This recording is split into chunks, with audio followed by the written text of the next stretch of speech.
All right, we have a decent group of attendees, so I think let's go ahead and get started. Good afternoon, everyone. I am Beth Nuttall, the Director of Grants and Programs at CFBI, and CFBI is the nonprofit organization administering the RFSI Equipment Only Grant Program in partnership with Diana Collingwood. And I also have Demi Trim, our Grants and Programs Associate at CFBI, on with us. I'm going to mostly hand it over to Diana, but just some housekeeping. We are recording, so anyone that registered for this training will receive a recording of the training, and then it will also be posted on our website afterwards.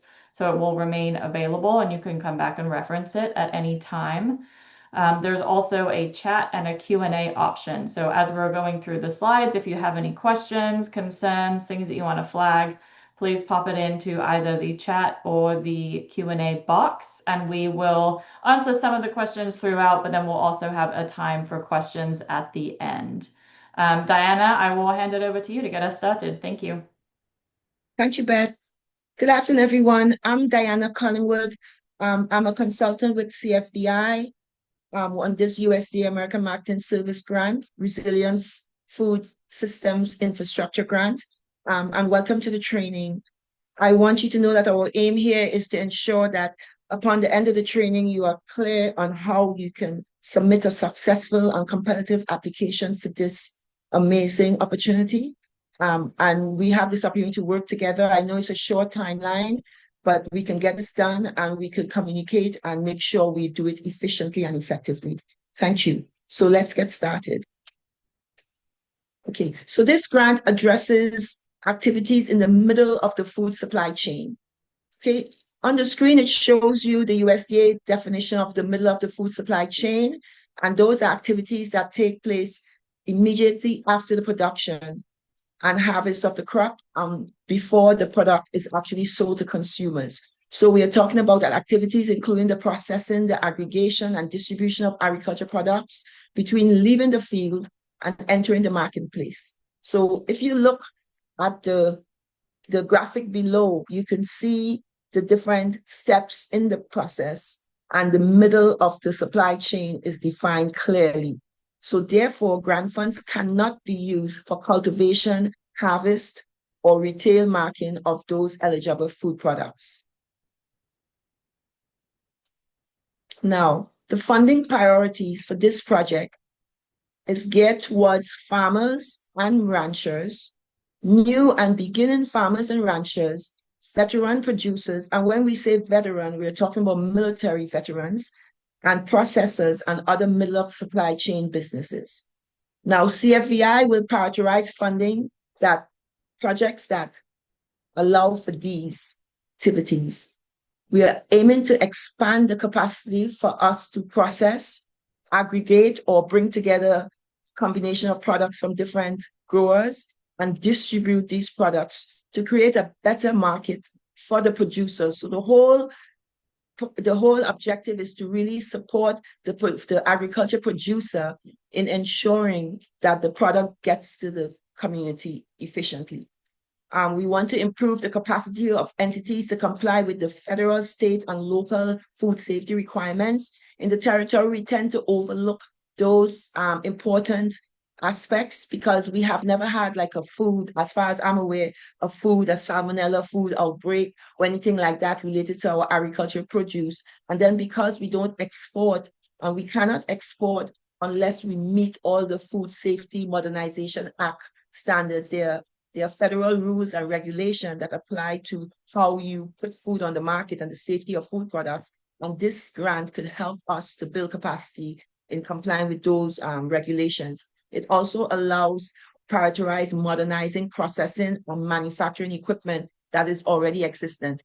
Unfortunately, here in the territory, we have limited processing and manufacturing equipment, but we do have some entities who do on some small scales. Now, eligible applicant types.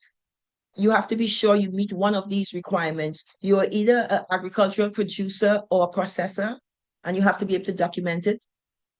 Another word for agriculture producer is a farmer, right? A nonprofit organization, a for-profit entity. But if you're a for-profit entity, you must meet the eligibility requirements of the Small Business Administration small business size standards. And there's a link later on that you can look to verify. For the most part, we won't have an issue with our businesses here in terms of the scope, but you need to check to be sure. Local government entities, so a lot of our government offices can choose to apply for this. Tribal governments, which we don't have locally, and institutions such as our schools, universities, or hospitals. You cannot do any research or development with these fundings, but schools, university, hospitals, and who bring producers together, okay, or any type of cooperative, things like that, okay? Now, this is a simplified equipment only grant. Not to be confused with the infrastructure grant, which we had in the first round too. So this is strictly for equipment, commercial equipment purchases. They range in value from the minimum award of $10,000 to the maximum of $100,000. Most importantly, I think the single most important thing we have to say today to drive this through is that each piece of equipment must be a minimum of $5,000. Something we did some research based on our 2 in-person meetings and questions from the community. And we would send out information to everyone who attended the meetings. But we have determined that even though each piece of equipment must be $5,000, if there is a specific piece of equipment or part of equipment that is needed to make the equipment function effectively, and the standalone piece is less than $5,000, and there are other critical component parts you need to add to the standard piece. That income, in addition to the standard piece, you have the components that total $5,000 or more, then that can be considered. I hope I didn't confuse you by saying that, but let me read you the definition, okay? The acquisition cost for equipment is the net invoice price of the equipment, including the cost of any modifications, attachments, accessories, or auxiliary apparatus necessary to make it usable for its acquired purpose. So if you're purchasing something and it's valued at $4,500 and you need like a hopper or something to make it safer or an additional attachment to make it more efficient and effective, and those combined come up to the $5,000, then that could work. We will be working closely with you on these things, so you will have to communicate that. Don't just presume and put it in there. Be sure to reach out, and we'll talk more about that as we move forward, okay? It's a fixed price grant, so it will only fund equipment purchases. The amount awarded will be equal to the cost of the equipment, again, up to $100,000 maximum, okay? Again, you must submit documentation to substantiate the cost of each piece of equipment listed on your application. The cost of delivery and basic installation can be covered as well. So after you get the cost of the equipment and whatever critical components needed, and that is more than $5,000, then on top of that, we add the cost of shipping or freight and basic installation, and that would be your initial quote. Most importantly, the quote must include all the components, okay? I know because we are in the VI, and if we have equipment that comes from the mainland, a lot of times we use the freight forwarder, one of the shipping companies here. So you would get the quote from the vendor to the freight forwarder in Miami or wherever. And then you would have to work directly with the freight forwarder to get the cost of shipping from Miami or wherever to the Virgin Islands. And then you can attach that in your documentation for that equipment. That would be a very important piece. Examples of equipment that will be appropriate, as listed here: cold storage, refrigerated vehicles, transport equipment, wash tanks, drying equipment, graders, sorters. As you see, that list is there, right? Scales, polishing and brushing machines. And again, consider the price point. Now, the application process. We are strongly encouraging you to discuss your application with your representative, our representative, by emailing us at this email address, rfsi@cfvi.net. So you can schedule a time when we can just review your application and be sure that you're on the right track. We are trying to avoid individuals just submitting an application by the deadline, and then once we review it, it doesn't meet all the compliance guidelines. This is in my time of doing grants or being a grant applicant, I haven't had the pleasure of having an entity tell me, oh, we would be willing to look at your what you propose to do and make sure, help you be sure that it does meet the requirements. And that's a great advantage. So I urge you, although the application deadline is on the 30th of June at 5 p.m. our time here, I urge you to submit if you can in advance of that time, like a week or a few days in advance. And if you do so, and I get a chance to review it briefly, and I see anything that's glaring, I'll be able to get back to you, and you can make those updates before the deadline. And that's a huge advantage that's usually unheard of in the grant world. And I'm really proud that we are able to work with CFVI to offer it to you at this level. Now, again, all application submission documents must be emailed to RFSI at cfvi.net by the established deadline. And you are required, you must have your unique entity ID number from sam.gov. I know in the last round, we accepted just your registration, but for now, we must get the entire complete number. So I encourage you today to go do it. I've been told in recent times it's been taking at least 2 weeks. So if you do it now, you will be able to meet the deadline, but you have to do it right away, okay? Now, we don't just we aren't able to just select the ones we like, or if we like you or if we know you. We are very big on being fair and equitable, and that's what's required. That's our commitment. Um, and that's the standard at the USA as well. So this grant will be awarded strictly through a competitive review process. So once you submit your applications, we'll immediately do an internal eligibility review by the CFVI staff. We would look at them and make sure it's has all the components so we can move it out to the next level where we have a professional external review committee who would then review it based on the criteria established. And after we have selected the ones, or the external review committee has ranked and selected the ones that are appropriate, then we have to collate them and send them to the federal government for final review by the USA Review Board. We are aiming to ensure that all equipment must be purchased by December 31st, 2025, and really working to expedite this whole process to meet the federal guidelines established. Now, this is a general application checklist of things that you would need. Of course, you will have to have an application. This is a list of things that are available, but when you submit your application, you would submit the first bullet, your application. You would submit all your quotes, your invoices for the equipment, all the costs, accessories, the shipping. You would provide copy of your active business license. If you're a business, if you're a farmer, you have to submit your farmer's license. I believe it will be a 2024 license, farm license, because we haven't done the 2025 as yet. It's not due until, I think, after July, October or something. And it could be that if you get awarded, you will be required to submit your following year's license once it becomes, once the application period is up. If you are a business, you will also need to provide a copy of your general farm insurance coverage. I realize a lot of our local farmers don't always get the insurance coverage, but it's required for this grant.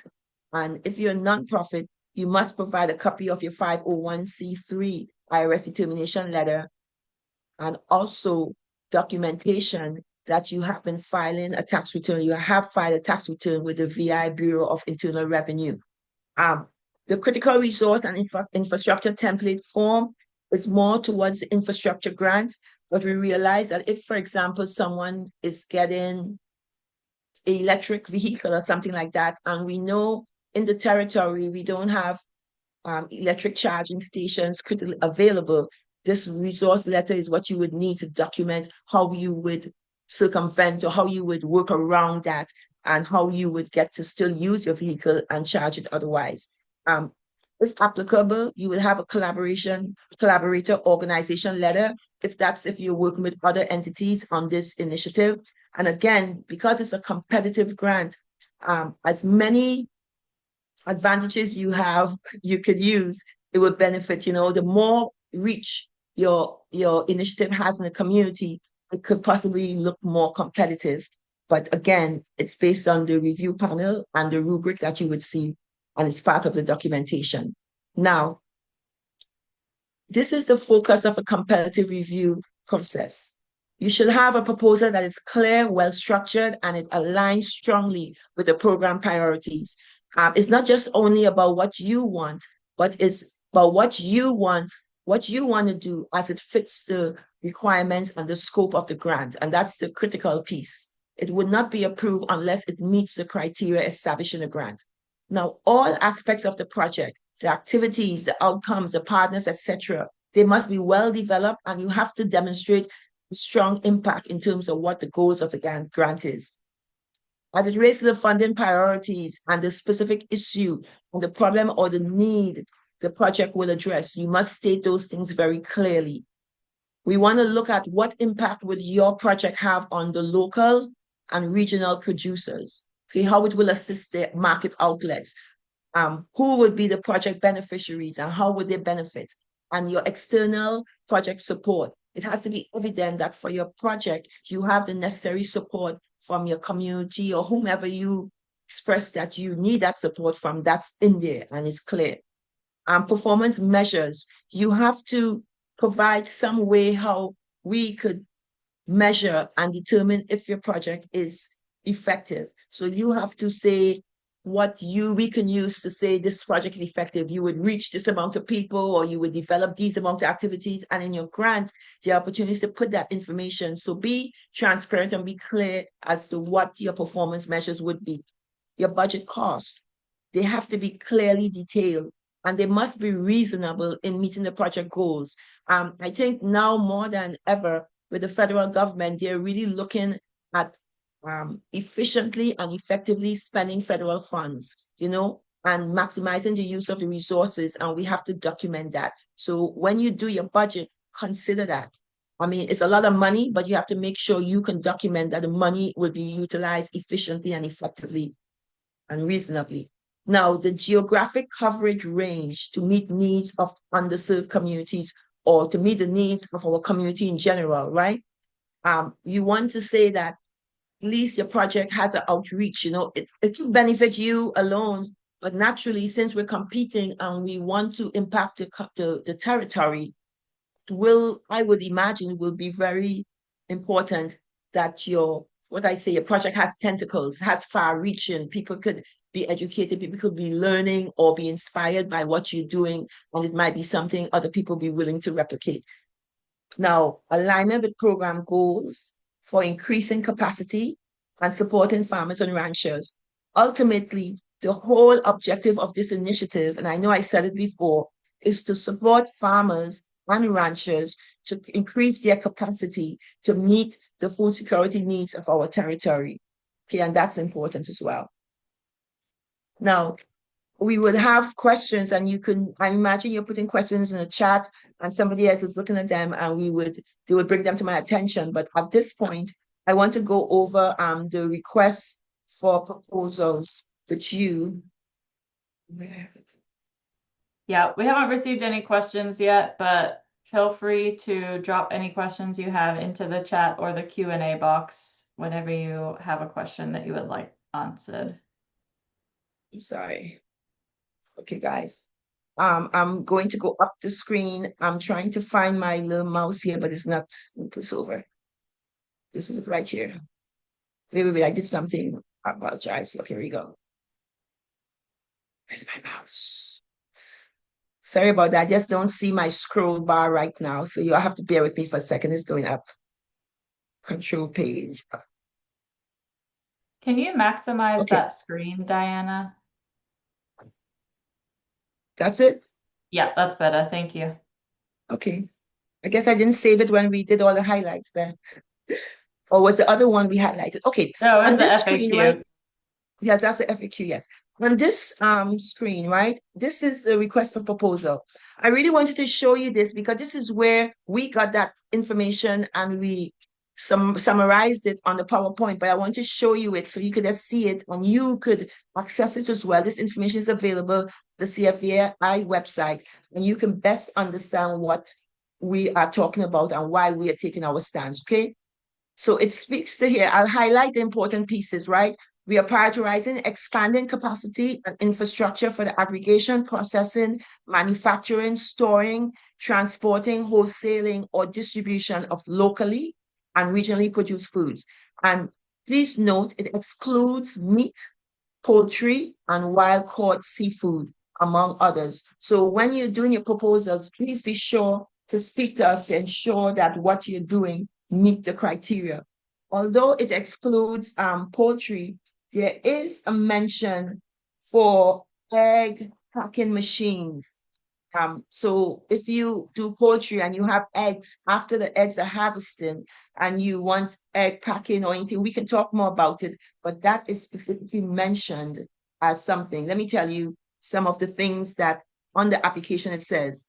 Special purpose equipment to be purchased under the grant, special purpose equipment such as canners, hulling processors, reverse osmosis systems, egg packing machines, flotation tanks, roasters, or other processing equipment, packing and label equipment, or delivery vehicles. That's additional details in addition to what we told you qualifies. Okay, moving on.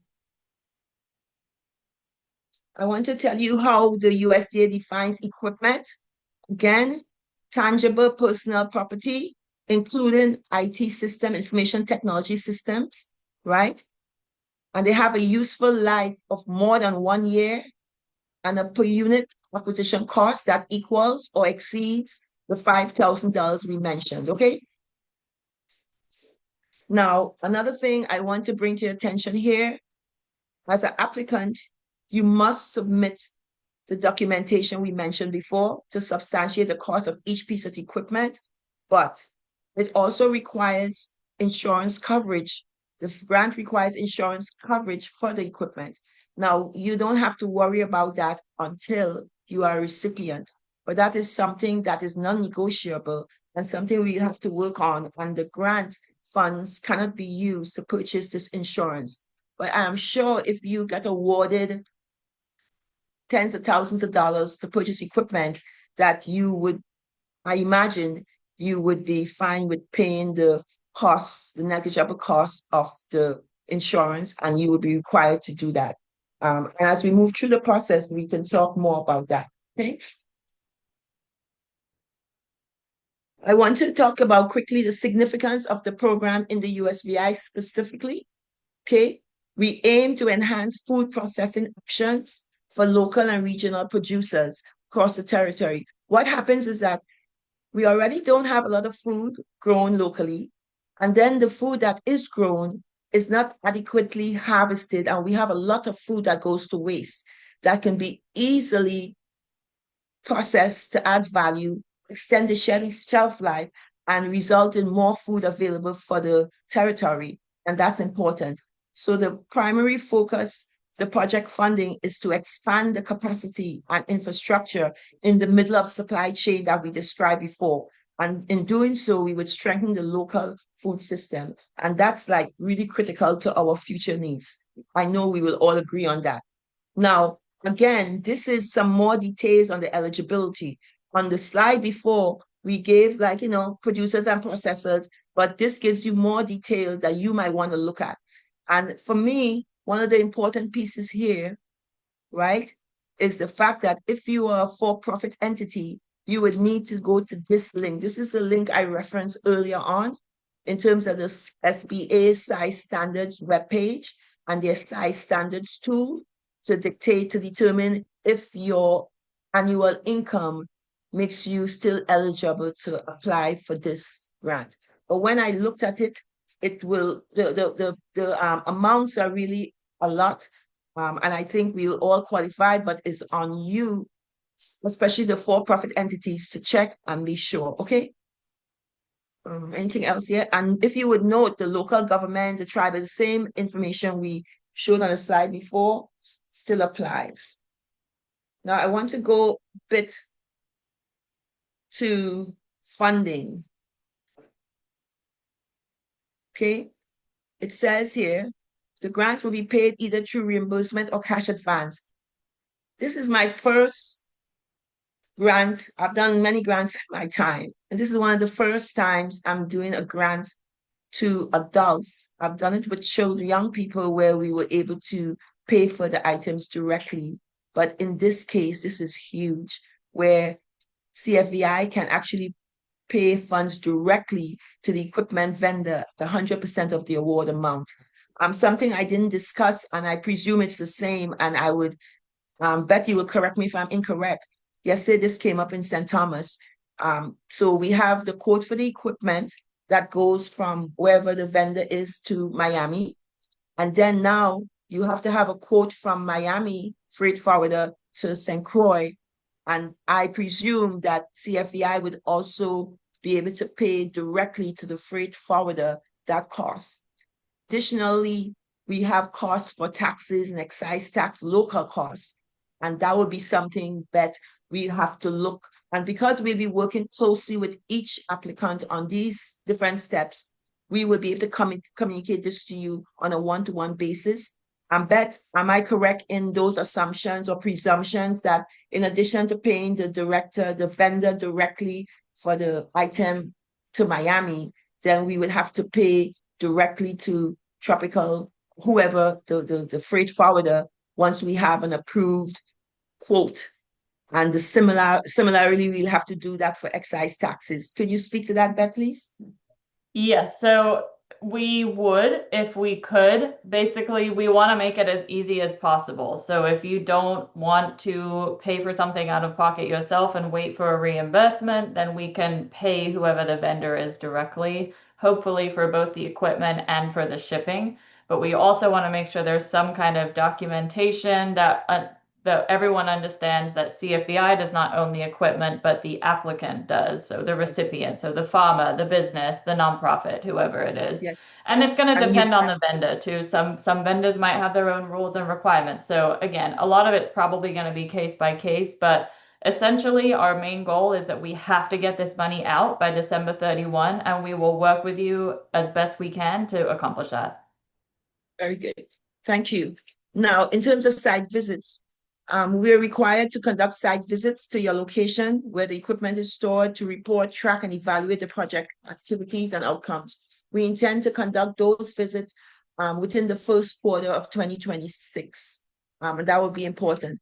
And again, of course, we have final reports required and we work through with you. And the idea, because we'll be working so closely with you, it will make it easier for us to track the expenses because like in the final report, we have to, although you say how much the item is quoted, by the time we're done, the prices, they're off by, what we actually pay will be different. So we will have all the financial records. We'll be able to work closely because we'll have the receipts and the invoices and and you will have to work with us to ensure we can comply and have all the accurate information so we can do our final reporting. Now, another form that we have to complete to prove that we are adhering to federal environmental laws and regulations. We have to comply with NEPA, the National Environmental Policy Act. We have to comply with the National Historic Preservation Act and the Endangered Species Act, and other laws. So we have forms, and once we select the applicants, then we work with you individually to complete these forms and make sure we could submit them and be in compliance. Funding priorities. I wanted to ensure that you see what our territorial funding priorities based on community outreach. And all these priorities also align with some of the goals for the Virgin Islands Territorial Agriculture Plan, where we want to expand capacity for processing, aggregation, and distribution of agricultural products to create more and better markets for producers. And for me personally, I really am excited about this because this is the second bullet actually is the step towards us in the VI being able to export products, and can you imagine at some point we can start working, exporting to the BVI, or even regular exports of food to St. Thomas and St. John, like on a large scale where it could benefit our producers and vice versa. So we have to start and then to the mainland. But in order to export food to the mainland, especially, we have to improve the capacity of our local farmers and other entities to comply with federal, state, and local food safety requirements. That's things like the FSMA Act, which is the Food Safety and Modernization Act through the EPA.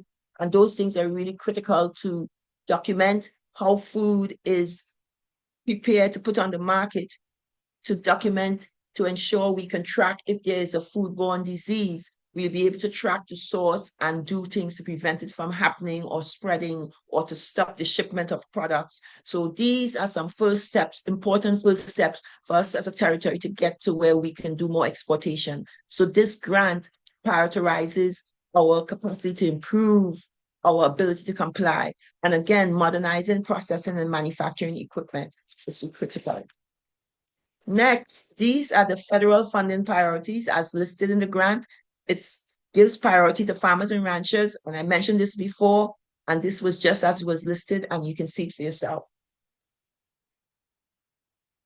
Again, these are the focus of projects. We talked about this before. I'm just showing you this we put in the grant basically just the way it is now. And this information, of course, is also available to you at the different links and at CFVI website. Now, importantly, I want you to just look at these project activities that are eligible and ineligible. The first three bullets are the ones that are allowable. Okay, we're talking about purchasing special purpose equipment, including the purchase of special purpose equipment for institutions, others that will benefit multiple producers through middle of the supply chain activities, and the same activities that's mentioned, processing, aggregation, distribution of targeted agriculture products. Then the purchasing of drying equipment, freezer or cold storage, and purchase of special use vehicle to transport items after harvest, post-harvest. These are some activities that are ineligible or not eligible or unallowable for funding, right? Sorry, we cannot purchase land or any interest in property. Any project we mention again, focus on meat and poultry processing or other ineligible agriculture products. We did say egg packing is allowable. Payment expenses that have been or will be reimbursed. That's like fraud, you know. And now in these times with federal government, you don't want to double dip. That's double dipping too. You know, if you already have another funding source and maybe that's coming later and things like that, you don't want to do anything. So let's keep it clean, okay, and transparent. Pay costs that have been or will be reimbursed by a third party. If that's the case, no. Say, for example, you had a proposal that you submitted for an ARPA grant or some other initiative, and you got funded for it. You cannot submit that same proposal and get funded again. Okay, but if you've done a proposal that got funded, and now you want to add another layer to that proposal upon what has already been funding, that's appropriate. Because it talks about here, grants may build on the successes of prior funding.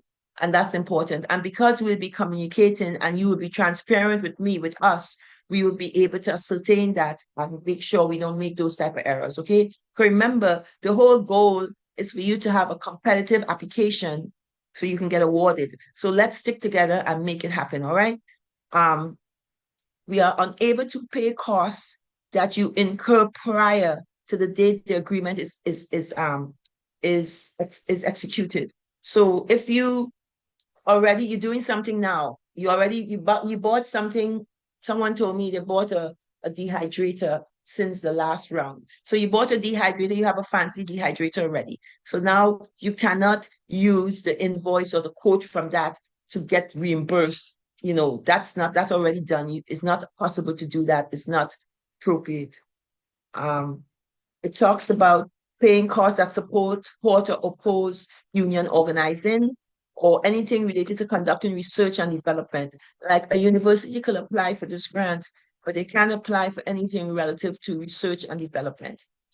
Pay costs or allow for current market value of property and equipment as eligible total. No, nothing to do with paying costs relative to market value of property or equipment or anything. None of those things. So these are the activities that make it ineligible for funding. Next.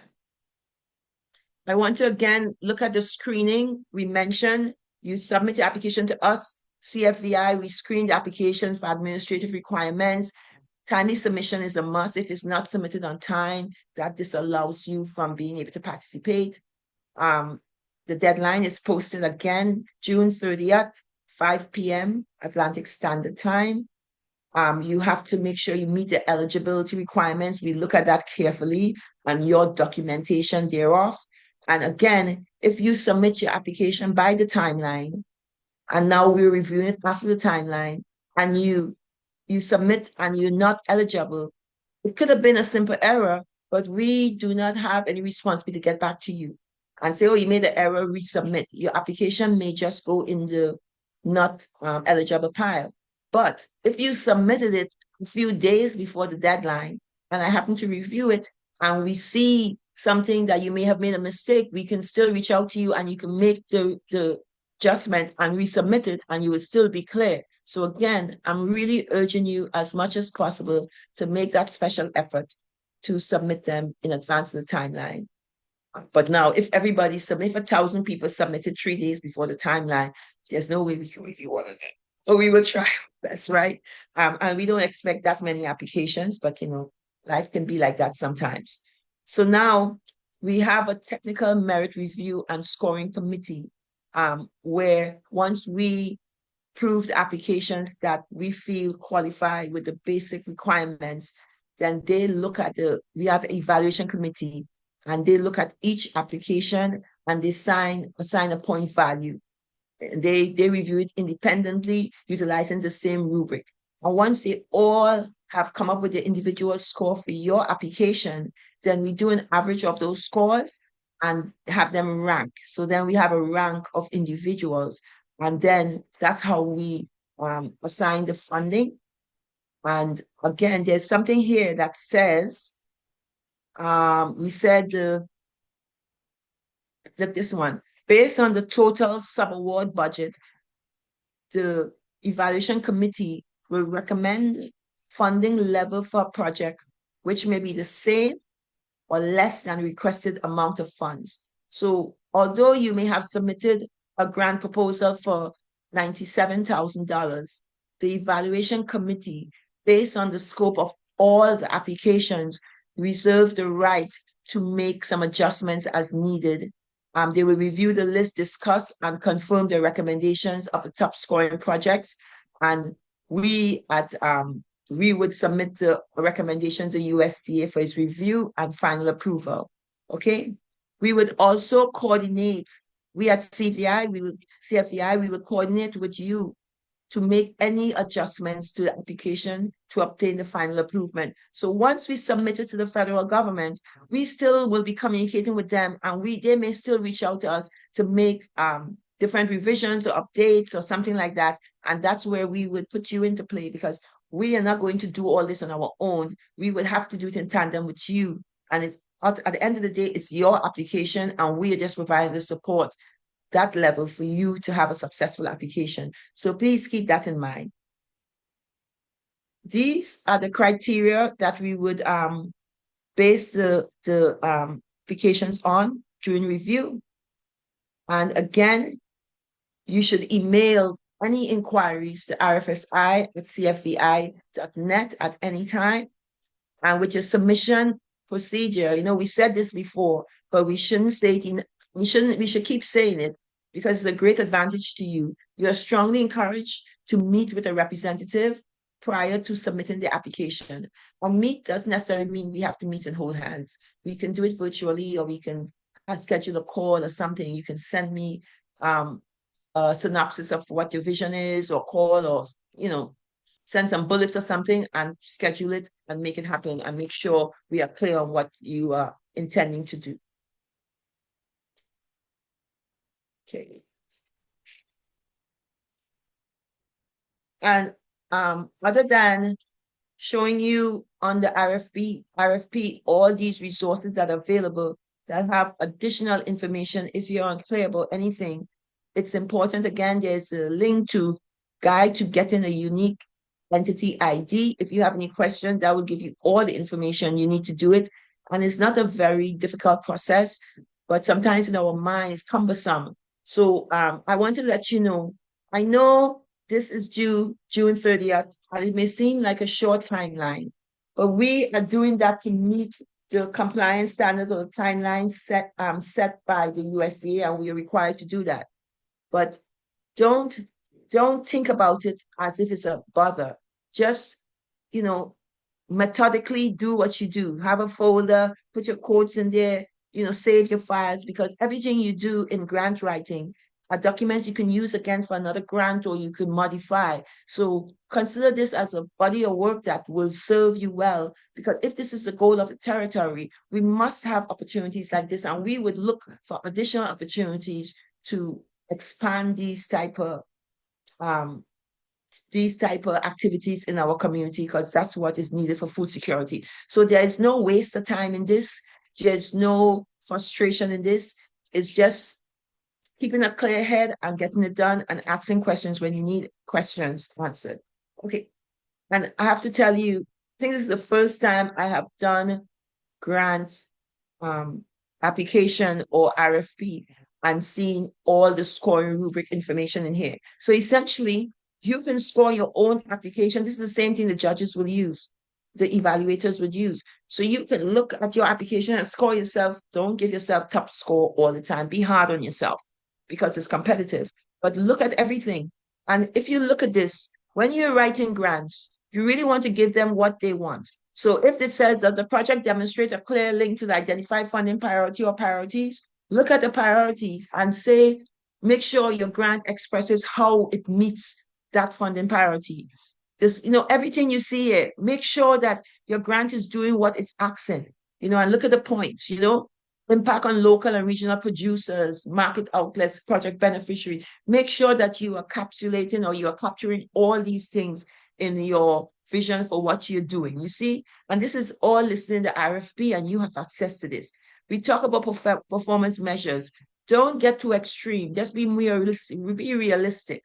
Is the expected performance measure relevant, reasonably achievable, and appropriate to the budget request? You have to be realistic with what you're doing, okay?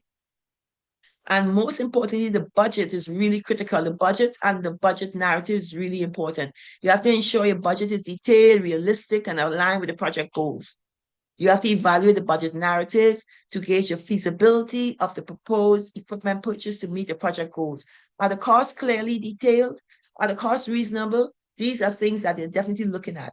And again, you see the geographic coverage, but it's just 5 points. So look at the amount of points that's aligned to the different categories, and know which way you're going to emphasize. You know what I'm saying? Because now I'm looking at geographic coverage, evaluating whether the project provides reasonable geographic coverage within the territory, So that's important to note. And then alignment with program goals, again, 10 points. And that's the end of the RFP. Do we have any questions in the chat thus far? Nothing in the chat. We did have a couple that I've just answered. So someone asked, can new or beginning farmers and ranchers apply for this grant? Yes, that is a specific group that is listed. And another question about if my LLC was officially registered less than 1 month ago, can I apply?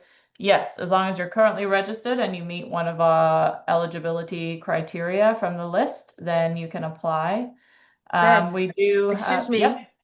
When you mentioned that, what about meeting the VI, Bureau of Internal Revenue standards? They would still have to meet those requirements, correct?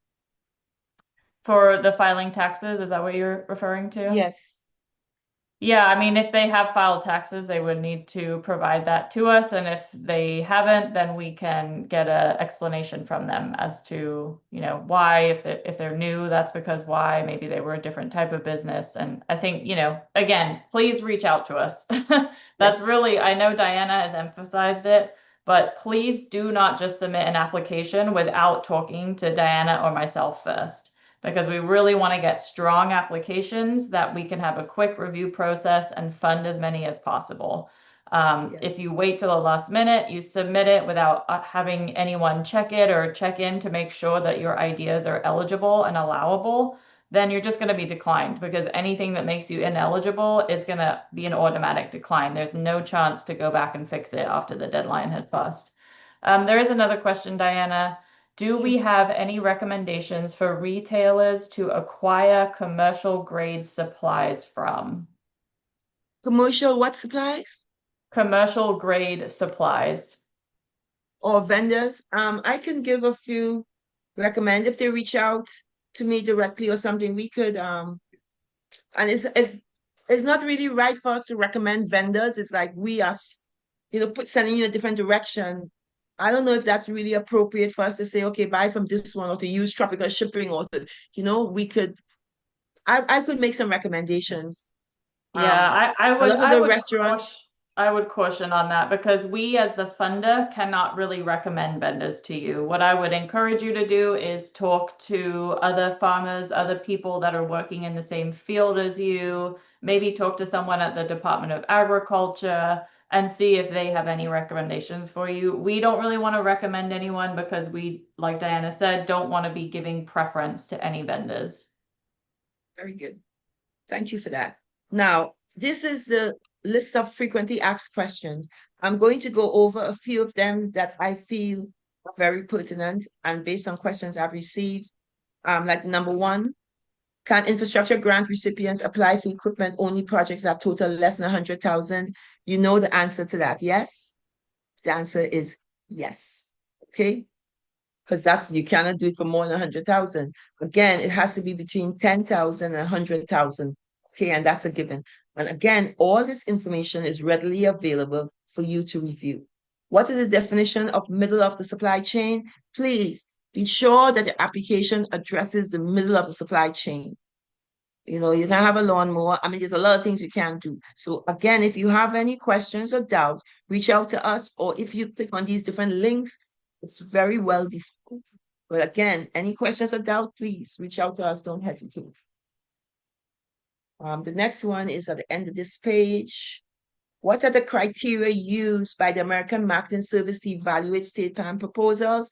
I'm showing you this question just to let you know that again, we as a state have to combine all the winning awards or the awards we want to approve and submit it to the AMS. And they are the ones who do the final evaluation, and they are the ones who make the recommendations of who should finally qualify for the awards. So it's not a personal thing.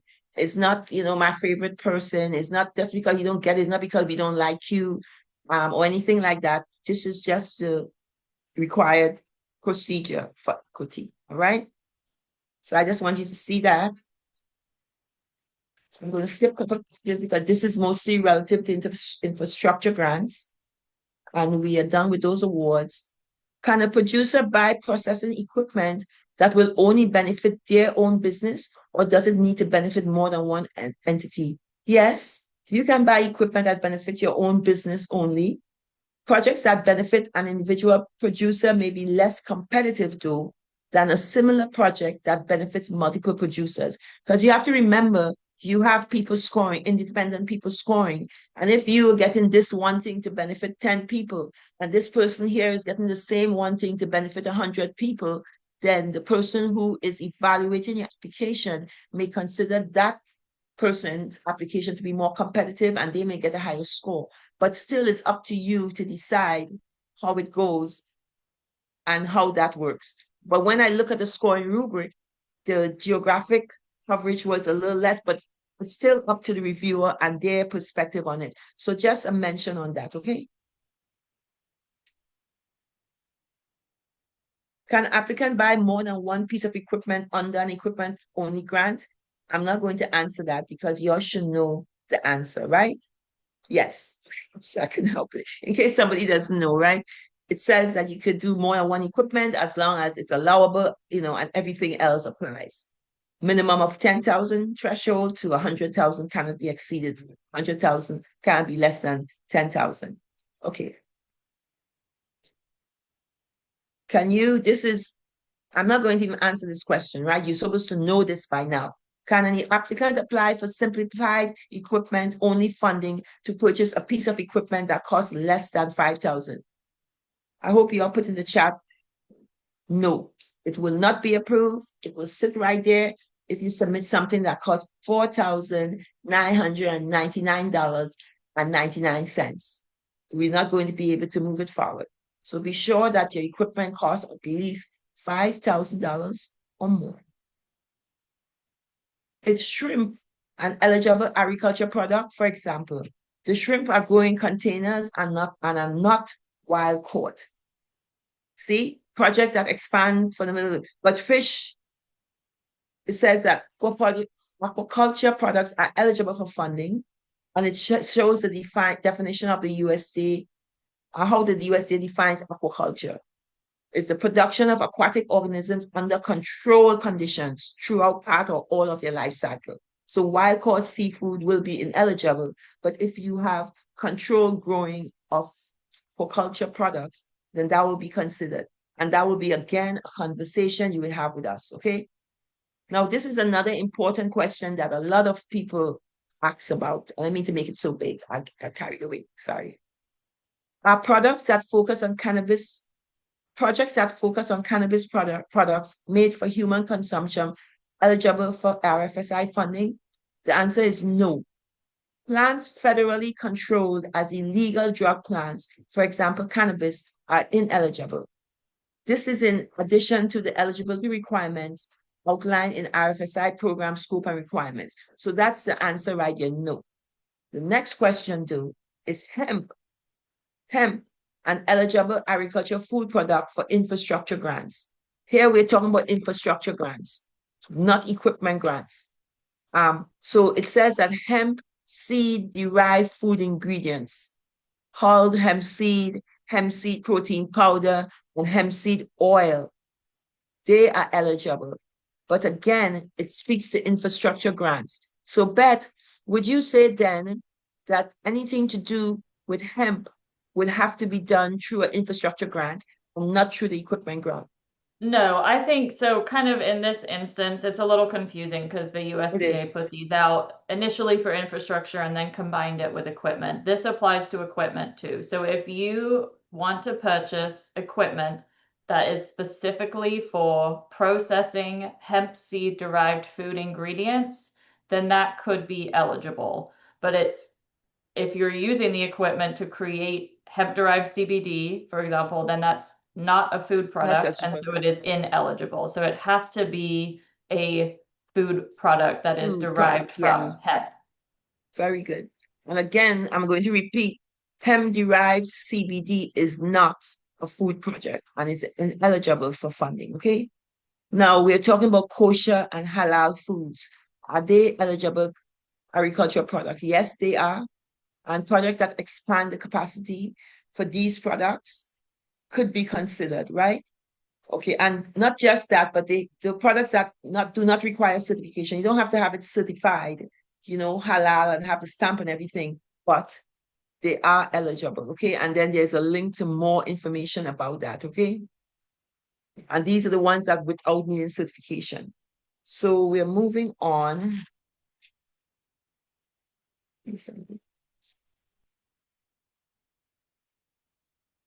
See the other one, can funds be used for farm production related activities? We've visited that, we've spoken about that. No, funds cannot be used for agriculture production activities costs, including farm equipment, tools, supplies, gardening, or production related labor or training. That's not an option, okay? And of course, we said funds can't be used for construction, purchase land or building. We cannot purchase land or building. We can't purchase vehicles.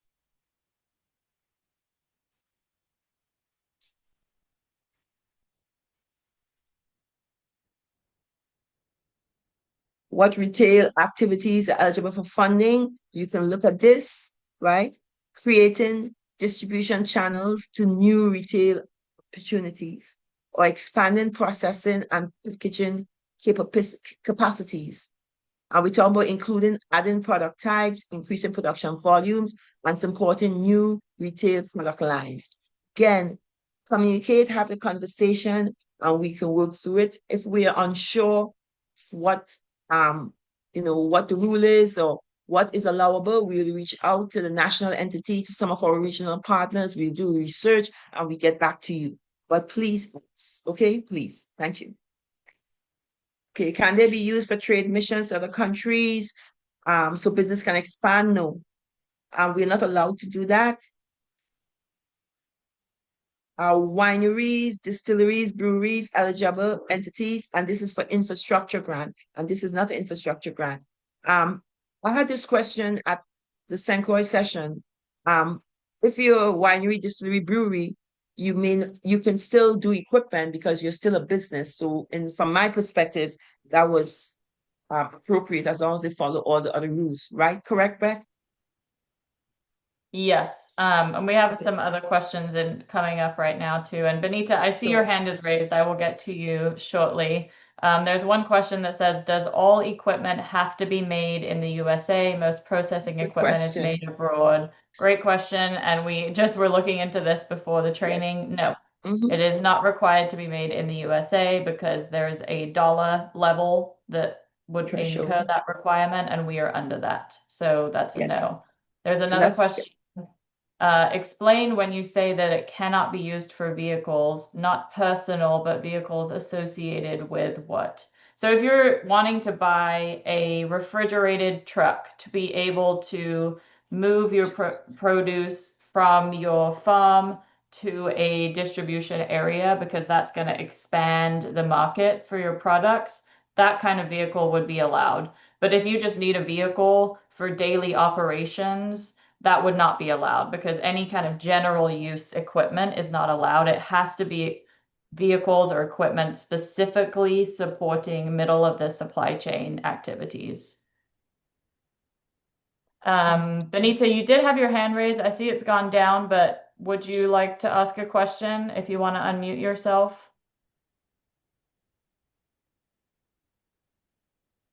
And it's okay if not. Okay, Oh, the court. So I was trying to find out about supplies. Is any supplies allowed, like packaging supplies and labeling supplies of your products? so, I mean, Diana, you can add on to this, but the grant is for equipment only. If there is a piece of equipment that you can buy that does labeling, because that would be a middle of the supply chain processing activity, and that piece of equipment costs $5,000 or more, then yes, you could apply for that. But if you are looking for like labels, which are going to cost, $20 a pack, no, you cannot apply for funding for that. that's correct. But Once you, I understand the equipment, but um, let's say like I'm drying all my teas, and then I need to bag the teas, and I get a equipment to do the bagging. I would have to purchase those bags, and that's what I was trying to find out. Can we the initial purchase of the bags, if that would be allowed? I I would say, Benita, if you were buying equipment, a bagging machine, a lot of those come with a set of a few bags or something like that. And that can be part of the whole thing. Because they usually would come with a certain amount of bags. And that would make sense to include that as long as it's part of the total cost, and it's included in the quote for that item.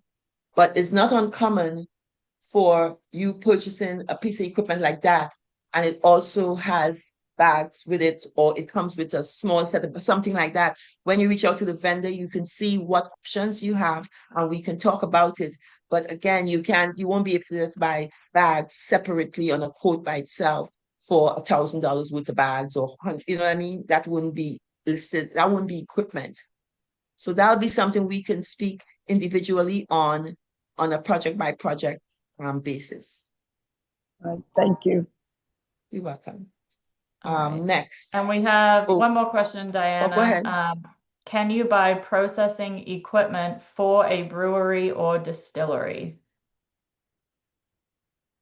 Processing equipment. That's a good question. I know before when we were up here, it talked about, didn't we just see something about brewery?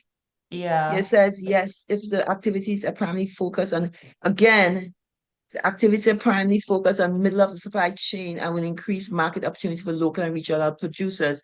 I would like to speak to the brewery, figure out exactly what it is, yes, they're going to request, and then we would look at it and let you know just to be sure. I don't want to just presume, so we do it and then we take it to the next level and it doesn't get approved. I would like us to look into it to see, because I'm not clear on that at this point. What do you think? Yeah, I mean, based on this, as long as it's specific to middle of the supply chain activities, Middle of the supply chain. it would be allowable, and as long as you meet one of the, applicant eligibility criteria. So probably if you're a brewery, you're a for-profit business, so you have to qualify as a small business with the SBA. And Mhm. then the equipment specifically has to be for middle of the supply chain activities. And it's still processing, and those things are considered food. Okay, any other questions or we can move on? Nope, that's it for now. Okay, this is an important one. Can funds be used to cover applicants' daily operational business expenses? Let me give you a quick example. A farmer on Senkoi mentioned that when she has employees coming to help on the farm, she has to rent a porta potty, and it's very exorbitant. And that has something to do with safety and health and stuff like that in terms of agriculture, food safety and things like that. And that was a question. And I'm still thinking about it and I forgot to bring it up and research, and I haven't had a chance to research this yet.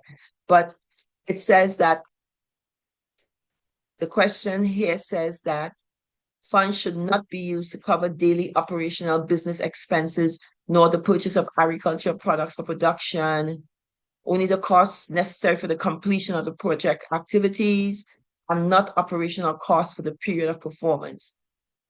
So Yeah, it says that you cannot do operational costs during the period of performance. Yeah, and I'll just add, this kind of goes back to the vehicle that we were just talking about. If it's Mhm. a general operating expense that is not directly tied to middle of the supply chain work that you do, then it would not be allowable. But again, we Yes, don't know what all of those activities look like for each of you. So yes. reach out, and if we don't know the answer, we will find the answer quickly and get back to you. Yeah, and a simple note would be those if the worker is coming to do work on your farm, production work, no, it will at least have to be aligned with something in the middle of the supply chain. But again, that can go on a project by project basis. Okay, I'm going to skip pages to the last page. Okay, so this is the last page. The thing I wanted to show, because we have no matching here, is the National Environmental Policy Act. This is for infrastructure applications, so it doesn't really apply. And this is all infrastructure. This is what I want you to see. You must obtain your UEI in sam.gov. Okay, you don't have to, it's not a cost to do it. It's free to register. So if it's anybody telling you have to pay for a fee, then it's likely to be a scam. Okay. And those are the questions on the RFP. And again, that information is available at the CFVI website, and you have access to it and you can review those on your own as well. What I would like to do next is to go over the actual equipment template. And I know yesterday at the in-person training in St. Thomas, somebody expressed their desire to have like a in-person 6 hour training Zoom or in person or in Zoom or both, they said, yes, in person and have it in Zoom, where people could sit there and do the application and have conversations while they're doing it. I really feel as though this is a relatively easy application. And when we went through it, if we go through it now, you could identify areas that you feel as if you would need help. Some of the areas I don't think we might be able to help, but we are willing to help and give guidance. So let's go over the application and see what is required. Okay. Please read everything carefully. Okay. It's important. We are human and we make mistakes. I make mistakes too, and I do these things all the time. And I always have to double check myself, triple check myself, how other people are looking at what you do. So don't presume that everything you do is correct, because we are humans and we do make mistakes. And once we catch your mistakes, you're out. And it doesn't seem right and fair, but that's the reality of life, right? Unless you do it earlier and we catch it before the deadline and we can make a quick change. All right. So if you read the little language right here, guess I can highlight. This is the highlight. No, forget about that. Okay. So you must attach all your documentation to substantiate cost of each piece of equipment, which is important. It says here, it can include contracts, catalog pricing, binding quotes by licensed commercial entities. I want to advise, you see the commercial catalog pricing, the catalog pricing is not a fair gauge of your accurate price. It's an estimate. So it's best to get an official quote, because if you get awarded funds based on the quote you provided, and the item the quote was totally undervalued. Now you stuck with you stuck with $7,000 to purchase something that should have been quoted at $9,000. And then it's a real stressor, because we won't be able to assist you at that point. So please be sure that your quote's accurate. And even time changes and then prices change. And I know we'll be working with you later on to make adjustments. And naturally, there will be those type of adjustments. But if you put yourself at the beginning at a disadvantage by getting an undervalued quote, we might not be able to assist. Okay. Now, the applicant organization or the name, you list that there. Again, the UEI number. A lot of people ask if they can use their Social Security number, their DUNS number, the EIN number. Those numbers are different from the UEI number. Okay, so it's important that you get the UEI number, your phone number, the email address. Okay, your physical address, that means where you live, where the actual location of the property is, and then the mailing address, if it's different from a physical address. It's important that your primary point of contact be someone who we can reach. The name of that person, their title, their phone number, and their email address. We should be able to reach them, and they are intimately knowledgeable about your grant and the proposal, because we are reaching out to this individual to make adjustments, to make tweaks into your proposal, so it could either be funded or we could submit it for federal funding and approval. So this is critical. If we can't reach you, we can't help you. So keep that in mind and make sure you identify it appropriately.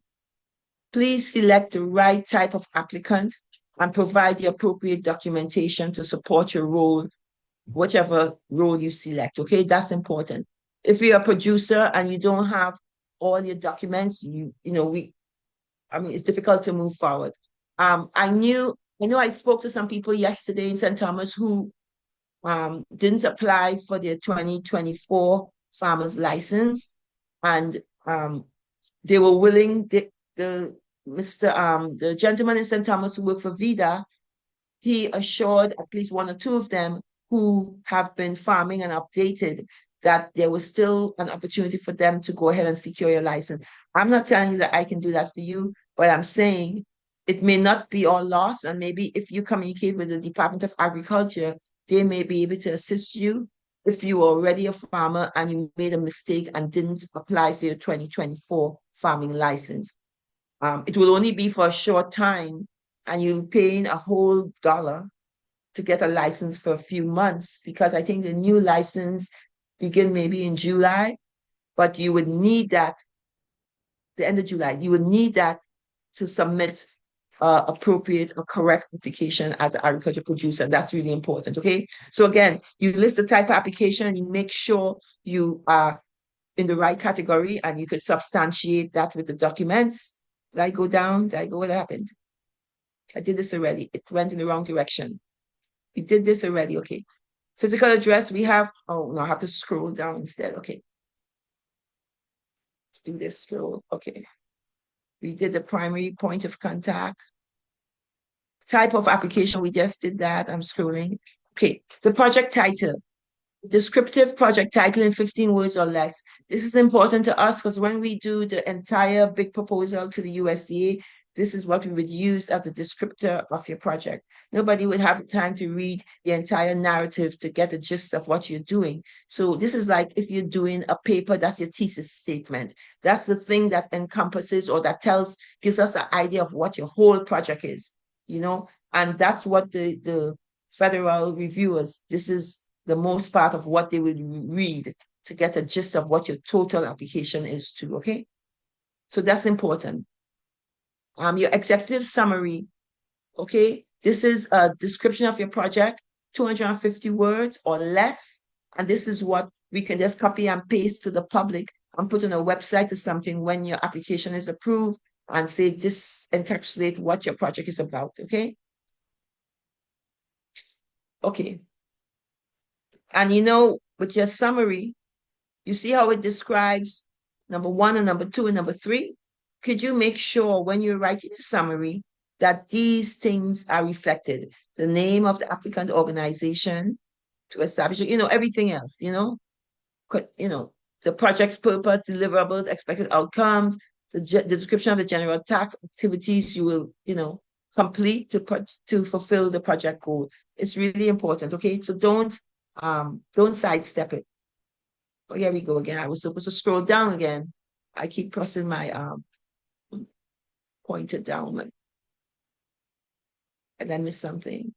Okay, so we just did this. The purpose of the project, okay? Which one of these things are you trying to capture? And if it's something other, you list it. Processing, aggregation, distribution, value-added production, or something other. And of course, we'll be communicating, so we might be able to help you with that too. Okay. Type of agricultural food products processed, stored, or distributed with equipment. Okay, the name, the project type, look, you could, to remove a project row, you could remove one like this. Well, I thought so. Well, no, you have 3. So you could add 1, you could add 2, you could add 3, or you could remove 1. You could, so you have that capacity to do that to the file, okay? And expand as you need. Scope of work. Describe your current business operations, including services being offered in your area, in the geographic focus area. So you as a farmer, what are you currently doing? Because you want to add value to what you're doing already, and you have to kind of define what it is your current operation entails, and what services do you offer, and what's the geographic focus. You offer produce to Plaza East or Plaza St. Thomas or whatever. And then because of that, it's distributed to people in the whole, this region, Bovoni, the different regions. Or you sell food to Food Town in Frederiksted and the entire Frederiksted community benefit from that maybe, or other ways. I'm just one example, but depending on your business, you will have to know who your providers are and who benefits from the service you are currently doing. Now you want to say with the equipment that you are getting, what need will that equipment address? A lot of times you could demonstrate a need that you feel you have a gap in meeting that need, or you feel this equipment will allow you to meet a larger customer base, or you might be more consistently be able to sell to Plaza or somebody who can give you a wider reach than on your roadside stand, because now you can have this amount of gallons of plain juice instead of just having 2 gallons a day because you're squeezing with your hand. I don't know what you're doing. But those type of things, how you could increase your capacity through the equipment, what the equipment will do for you, what specific need getting the equipment will address. And sometimes you can align that need with something that the grant is asking you, one of the priorities, objectives of the grant, and you can combine that, what the grant needs. You can say something that the local community needs. You can talk about what the ag plan needs, but you want to combine that. But most importantly, you make sure it addresses what the grant is asking for too, okay? Now, describe the impact the equipment will have on local and regional producers, market outlets, and more. It's some of what I said before, and then it's okay to say something here and then add it in a different way there and kind of emphasize it. You got to stick with your script. You don't want to do this and then do that, and now you're doing this and doing that. If this is what your general objective was, in every step, you got to show how the equipment will meet the objective you set for yourself, how it will meet those targets. And again, this is asking how for you to describe the impact, the equipment that you will buy, it will have on the local regional producers and market outlets and more.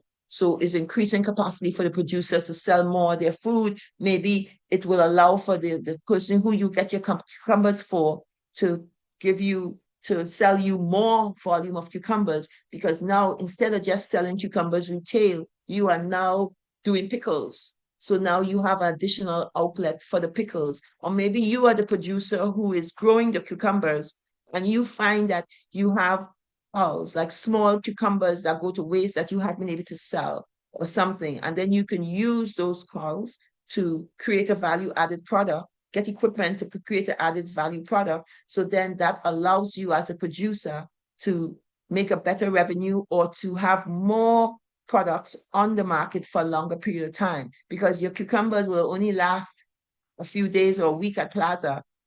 And now because you have it in pickle form, it will last longer. Or because now you have a refrigerated storage space, you could then harvest and you can hold your stuff for a week before you sell it. If the mark, sometimes, you have 500 pounds of cucumbers and everybody have cucumbers and you can't sell your cucumbers. And now your cucumbers go to waste. If you had a cooler, you could have freeze them and sell them next week. Because a lot of times in our territory, 1 week we have too many cucumbers, next week there are no cucumbers. And that's a real challenge we face in our community in terms of consistency of food products for the market. So we're moving on. Does this box directly benefit? Who does it benefit? Does it benefit beginning farmers and ranchers? Because you can take more of their produce and add value to it, and then they can benefit. That is, this benefit veteran producers. A veteran who's producing food and you can purchase from him. So that's the checkbox, right? I did it again. Sorry, I pressed the down arrow. I apologize. The down button. This is where we are. Was this where we are? Yes, this is where we are. Okay, expected performance measures. Sometimes we have a little bit of issues with this because we want to do a lot and sometimes we overestimate. But be realistic with your estimation. Don't underestimate either, but let's be realistic, right? This provides a framework for you all to track and evaluate your activities. And when you put the numbers, we can gauge how, if your project met the standards, the measures you put out for it, okay? So for example, this is the indicator, the number of processing equipment units purchased and installed. If you're not purchasing processing equipment and installing them, that's not you. You can always check non-applicable, okay? Now, the number of aggregation, storage, distribution, equipment units purchased and installed, you put the numbers, or if it's non-applicable, you say so. You would have to get one of these things. So that would be part of it, okay? Oops. Why don't I pay attention to myself more? Here we go. Now, outcome 3, increasing economic viability of local regional producers and processors. These are the indicators. You have to choose one of how many of these, okay? Number of local regional agriculture producers who benefited from the new or improved processing, aggregation, storage, or distribution capacity.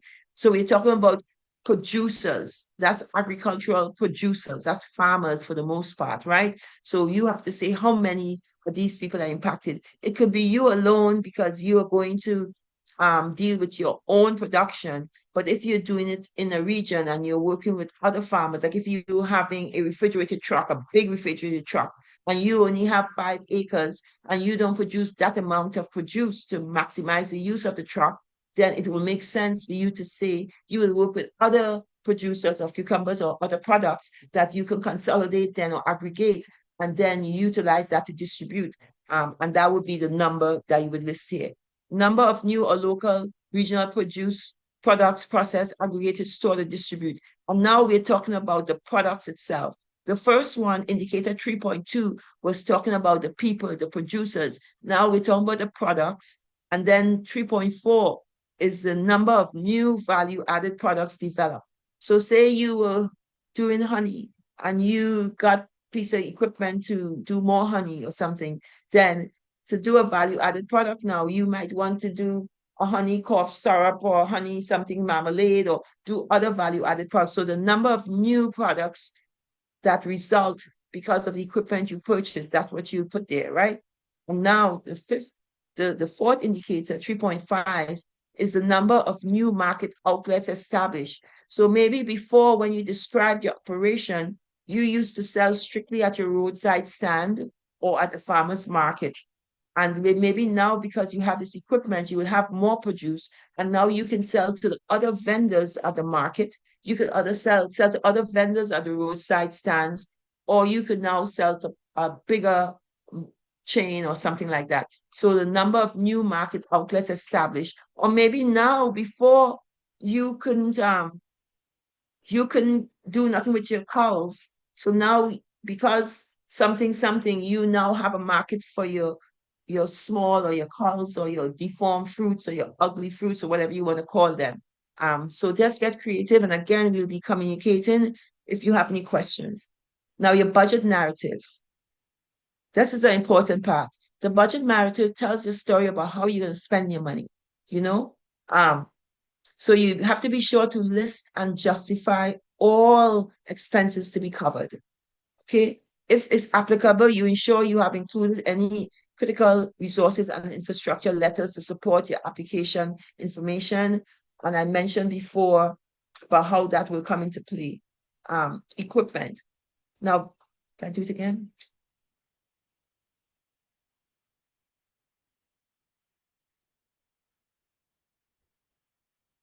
Give me 1 second. I did it again.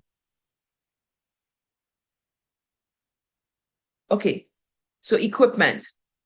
This is describing the equipment you will be purchasing under the grant. And it says special purpose equipment, canners, hulling, processors, reverse osmosis system. And I know the reverse osmosis system is important to meet food safety standards as it relates to washing produce that goes on the market, cucumbers and greens and things like that.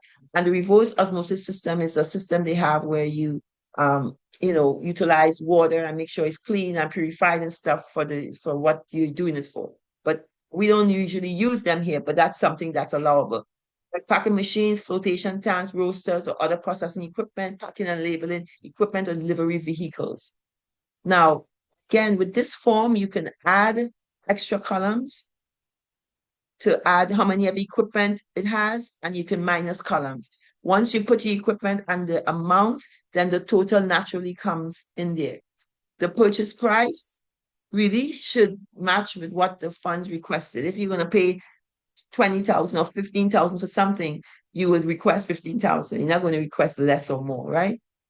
And make sure the purchase price includes the shipping and all related fees. Okay, equipment justification. So now you have to sell us why you getting the equipment, justifying why, why, the equipment is important, and describing the equipment, okay, is really important. Purchasing a dehydrator to dehydrate mangoes or whatever fruit you're going to dehydrate, and kind of speak to how it meets your objective or how it meets the objective of the grant, things like that. And that's what happens with the justification here. Again, this is the same language, and I referenced earlier that catalog pricing, be mindful that that doesn't give you an accurate, best estimated value of the equipment. So you will want to get a binding quote, and that's important, okay? And that's the end of the application. Do we have any questions on that? I don't see any questions coming in yet, but you're right on time, Diana. We've got 4 minutes left. So if anyone does have any questions, you can feel free to raise your hand or type it into the chat or the Q&A box.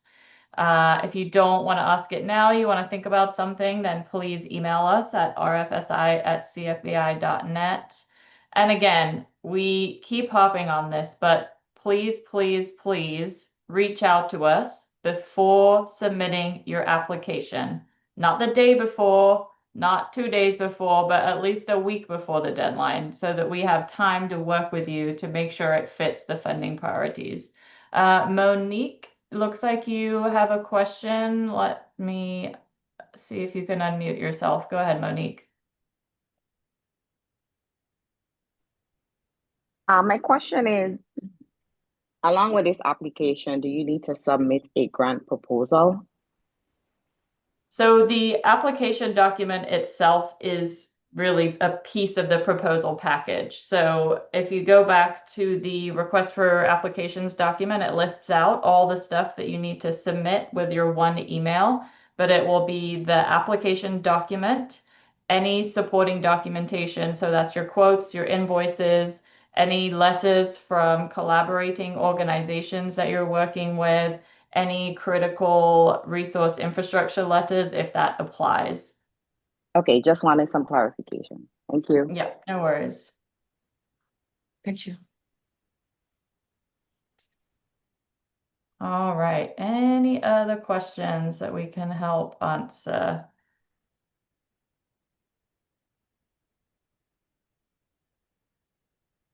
I'm not seeing anything, but we have 3 minutes left, and so we will sit here for 3 minutes just to make sure if anyone has anything that they can think of. Or again, you can email us. That's also fine. We did record this whole meeting, so we will send the recording out to everyone. Make sure you go to the cfvi.net website. All the information, the documents, the FAQs, the templates, everything is on our website. But if you have trouble with anything, let us know. And Diana will be your primary contact, but if she, gets overwhelmed, obviously you can also reach out to me or Demi and we can also help you. But the RFSI@cfbi.net email is the best way and quickest way to get a response. And I just want to encourage everyone to stay calm and carry on. When I'm doing these grants and it's getting a little bit uncomfortable, frustrating, I just smile and just relax, take a deep breath, and remind myself it's going to be okay and we can do this. And you'll be able to get it done. Don't get frustrated by the process. Just go through it step by step, methodically. If you have questions, reach out. You know, kind, gentle conversation always helps. That works best with me. And that's commitment, just kind, gentle conversation, and we can work through any issue. There's always a solution. And we are lucky because that's our commitment, is to finding solutions to any challenges we face. And that's our commitment. So reach out to us, like we mentioned, and we'd be glad to guide you through the process as much as humanly possible and in compliance with the guidelines. But we can't do the grants for you, obviously. Yeah. Yeah, thanks, Diana. All right, we're in the last minute. So if anyone has anything that they want to bring up or ask us, please do so now. And if not, we will follow up with everybody with a link to the recording. And just encourage you to, again, I'm going to say it a million times, reach out to us. Even if you're thinking about something, you're like, I'm not sure, maybe that wouldn't really qualify. There might be a piece in there that qualifies, and we can talk to you about it and see how we could make it work for this funding. We want to be able to get all this funding out into the community, and it is a very tight deadline that has been put on us by USDA to do so, but we want to do it. We want to get you the money. So again, reach out to us. We are here to help, and we're here to hopefully get everyone some new equipment, which would be exciting. But all right, I don't see anything else. So thank you all so much for your time today. We will follow up with you, but again, feel free to reach out whenever you want to. Thanks, everyone. Thanks, everyone. Take care.